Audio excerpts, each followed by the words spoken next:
Hello, YouTube from Daleville, Virginia.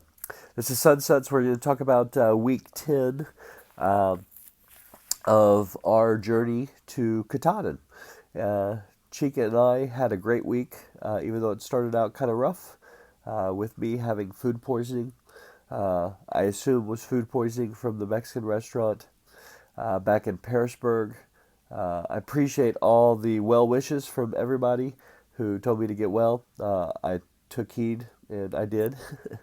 I was out for a full day, so we ended up zeroing there in Pearisburg, and we had planned to just stay the night, resupply, and get out. But I wasn't moving after working so hard throughout the night. Anyway, so we're going to talk about week 10, which encompasses May 24th through May 30th. For that time period, we went from Docks Knob Shelter at 626.0 to Pig Farm Camp just past McAfee Knob at mile 712.6. Um, and so that gave us 86.6 miles for the week, a little bit lower than kind of what we did the week before. But a lot of that was because we took a day off. If you would add, 14 or 16 miles back in there for that day, we would be right back at 100. So we're not stressing over it too much. For those 86 miles, we spent $294, and that was broken down this way. We spent the 2 nights in the Plaza Motel in Pearisburg, so that was $110. The Plaza, the name makes it sound pretty fancy. It's not. It's very basic, but it was clean. It was inexpensive. The lady who runs it, Linda, was super nice. She did our laundry for us for free. Um, when we called to make reservations, the motel is about 8 tenths of a mile off the trail into town. So we didn't know if there was a shuttle or not. So we asked her, is there a shuttle that can pick us up at the trailhead? She's like, no, but I got a car. I'll come pick you up. So we didn't need her to do that. The people of the town were extremely friendly, and we had two hitches. Um, both without even sticking out our thumb. We started walking down from the trailhead. We were going to call Linda, and a truck drove by, going the opposite direction. We waved at him just to say hi. He turned right around and came back and said, "Hop in the back. I'll take you to town." So, and then the same exact thing happened as we were walking out of the town. We were just going to walk to the trailhead because we had fresh legs and we were ready to go. And uh, guy in a pickup truck just says, throw your stuff in the back. I'll take you to the trailhead. So it was pretty cool. So Pearisburg was very friendly to hikers. It seemed they welcomed them with open arms. We spent $91 on trail food or town food. I'm sorry. So the time that we were at the hotel, food in the room, going out to eat, which clearly we overspent in the Mexican restaurant because I gave that food right back. Uh, we spent $83 on resupply, which was just the necessities to get us to the next town, which is Delville. Uh, and then we spent $10 to ship some stuff back to Jen's mom, Chica's mom. The only thing I can remember, I think we sent back a few things, but the only thing I remember was my cook pot, which I hadn't used in weeks. We're trying to wean ourselves off the stove, so sometimes we cook, sometimes we don't, but we never use my cook pot uh, because we have Chica's. Uh, Measures better. and hers measures better, she says. Um, Mine was really hard to read, and it was wide. So 294 bucks spent over 86.6 miles. That breaks down to $3.39 per mile, or $1.70 per mile per person, which is excellent for our budget. Overall, we have spent $3,576. over 712 miles. That breaks down to $5.01 per mile, or broken down per person per mile, $2.51. So we have finally gotten our price per mile down to where it'll meet our budget by the end. So we had two milestones this week, which both of them are pretty cool. As our miles are ticking up, these 100-mile milestones come so quickly, but they're still fun to experience, and we experienced the 700-mile mark, which was pretty awesome. And then we got to see the place that, other than Katahdin, the sign at the summit of Katahdin, we saw the place that we wanted to see most along the entire trail, and that's McAfee Knob. And that's the one that juts out, and everybody kind of hangs their legs over the edge, and you get that great shot with the mountains in the background, and it looks like you're suspended in space in a very precarious position. It's less scary than it looks in the picture when you're there in person. The the jutting part is at an angle, so you're kind of leaning back. The drop, it's really an optical illusion. It's a serious drop. It's probably 25 feet or so, but you're not hanging there, hundreds of feet in the air. And it was actually pretty. Chica thought she would be scared doing the shot, setting up the shot, but neither of us was.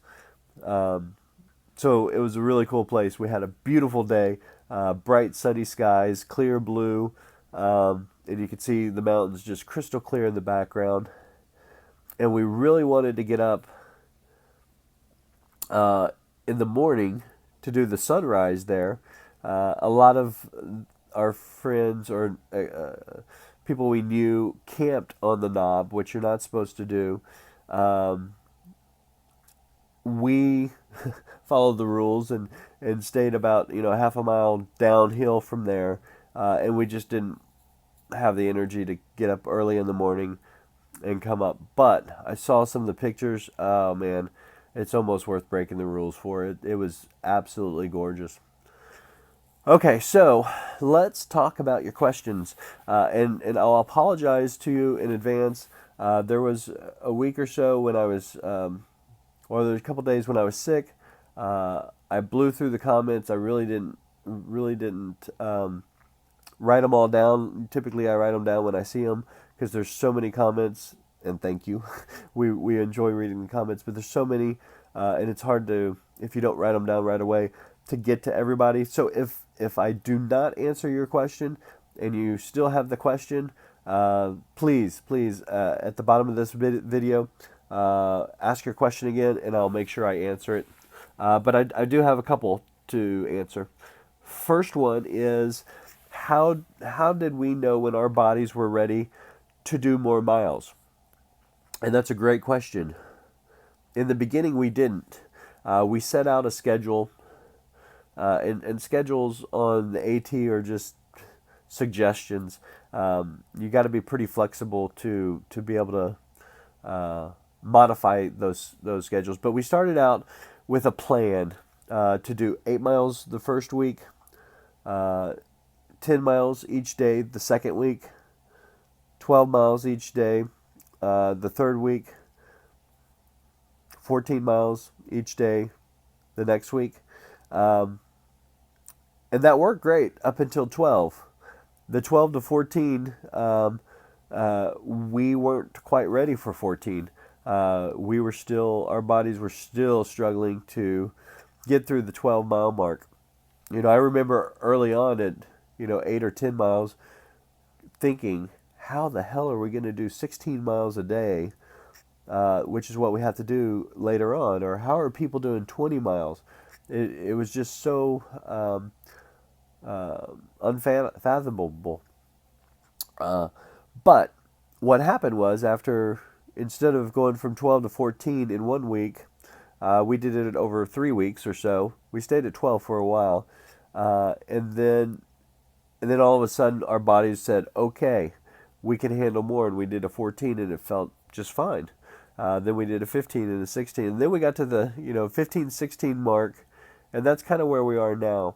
And that's kind of the pace or the mileage that we need to be at to continue on. And outside of having a really good day where we have great terrain, beautiful weather, and our bodies are feeling perfect, and we want to go for 20 or more miles, there is no reason for us to do more than 16 or 17 a day, unless we're trying to get somewhere, and the mileage works out that way. So we're where we need to be physically to do it, and our bodies did tell us exactly when we could do more. You just have to learn to listen to how you feel, how fatigued you are, and so forth. Okay, so my backpack. The other week I was talking about shoulder pain with the Gossamer Gear Mariposa, and I talked about how my tent being on one side, on the side where my shoulder hurts, was might be the culprit, and I was talking about lashing it to the bottom of the backpack so that the weight would be centered instead of offset. That really didn't make a whole lot of sense to me after I really thought about it, because on that side I have my backpack, which is 4 pounds. I'm sorry, my tent, which is 4 pounds. On the other side I have 2 water bottles, which is 2 pounds apiece, which is 4 pounds. So I was balanced, but still the shoulder pain was there. So I never did lash my tent to the bottom, because I didn't know what I was going to replace it with. So I never kind of went down that road. What I started doing was playing a lot with the different straps that manage how the pack sits on you. I have 2 load lifters that you can really tighten down, that kind of push the pack up on your back. I have shoulder strap adjustments on either side that basically tell the backpack what size your torso is. And then the biggest part, and I think the reason that I was having the problems that I was having, is the hip belt. I was out of space on tightening the hip belt down, and I just could not cinch it on my waist tight enough so that the weight would sit on my hip bones as opposed to my shoulder. So what I learned was I had to raise the hip belt a little bit up on my belly, and loosen up the shoulder straps significantly, so that it made it look like my torso was longer than what it was, and that relieved most of the tension on my shoulder. So the next thing I did was, in Pearisburg, I ordered a new hip belt, and that has come here to Dellsville. And so I went from a large to a medium. The large went up to like a 42-inch waist, which is probably what I had when I started. This goes like a 34 to 36 or something like that. So I've already tried it on. It's great. And I'm so happy Gossamer Gear got with the program and made a different strap loop here. The one they had on the other one was just a black thing, and it would never stay cinched down. It would come up here, and this part would just hang down. It was an awful design. So I'm glad to see that the new belt, they've improved it a little bit. There's so much more they can do with this belt strap, but I guess baby steps. This is much more improved. So we'll see how this goes. I'll let you guys know if that improves the shoulder part. I've determined, even if I have a little bit of shoulder pain, I'm not going to change out my backpack. It's not that severe. It's just kind of uncomfortable sometimes. And I'm kind of cheap when it comes to getting new gear, that I really don't have to get new gear. If the pain was more severe, I would switch it out. I would spend that money, but it's like I said, it comes and goes. It's not every day. It's not all day. And I think with the new hip belt, with my shoulder strap adjustments, I can manage it a little bit. Okay, so someone had a question for Chica. They wanted to know if she still likes her Injiji socks, sock liners, and did her leggings keep her warm enough during the cool months. So I'm going to pause this video.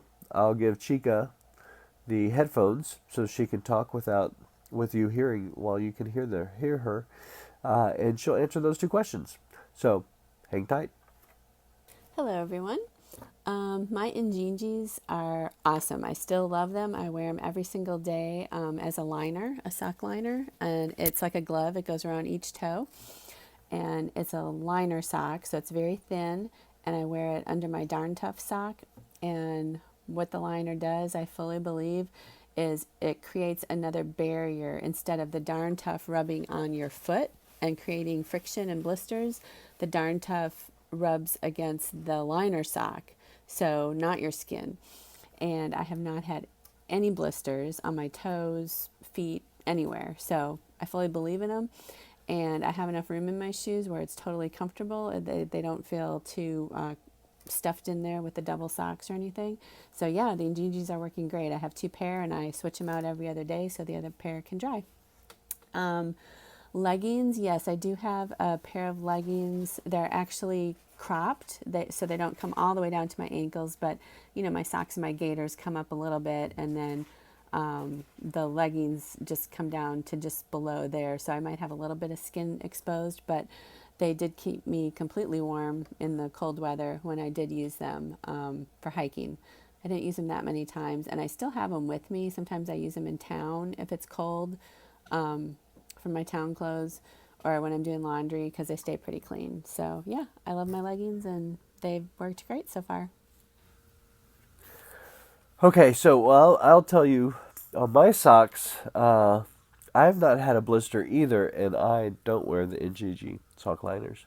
So I just wear straight up Darn Tough socks, but I wear trail runners, and my feet have been pretty good as well throughout this whole 700 miles that we've gone.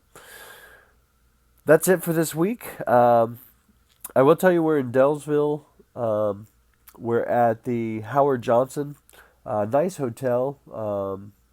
Huge hotel. There's a lot of hikers here.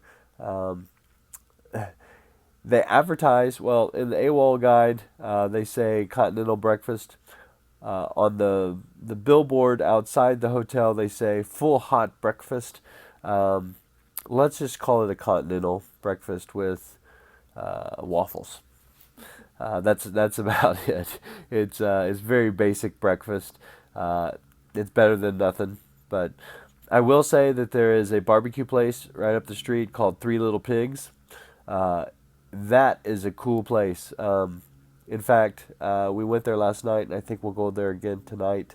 They have a couple craft beers on tap, which is always nice. The barbecue, I had a burger last night actually, which was excellent. One of the guys we were with, Single T, had the barbecue. The barbecue is served two different ways here. One is a tomato-based barbecue sauce. I've never heard of that. And then there's a vinegar-based one as well. But everybody was happy with their food. It is a little pricey, but it's excellent, excellent atmosphere. There's a huge outdoor patio. The weather's perfect out here to sit out and just enjoy the cool weather and eating food and having some good conversations. So if you're in Delville, check out Three Little Pigs. It's pretty cool. Other than that, I will see you guys next week. we're looking forward to an excellent week 11. And like I said, ask your questions below. I'll be happy to answer them, and I'll remember to answer them. Give me a thumbs up if you liked the video. Give me a thumbs down if you really didn't care for it. Subscribe if you want. If you want to make sure you don't miss any of our videos, hit that subscribe button, because Chica is doing the daily videos, and once we're in a town with Wi-Fi, she'll post 2 or 3 of them at a time.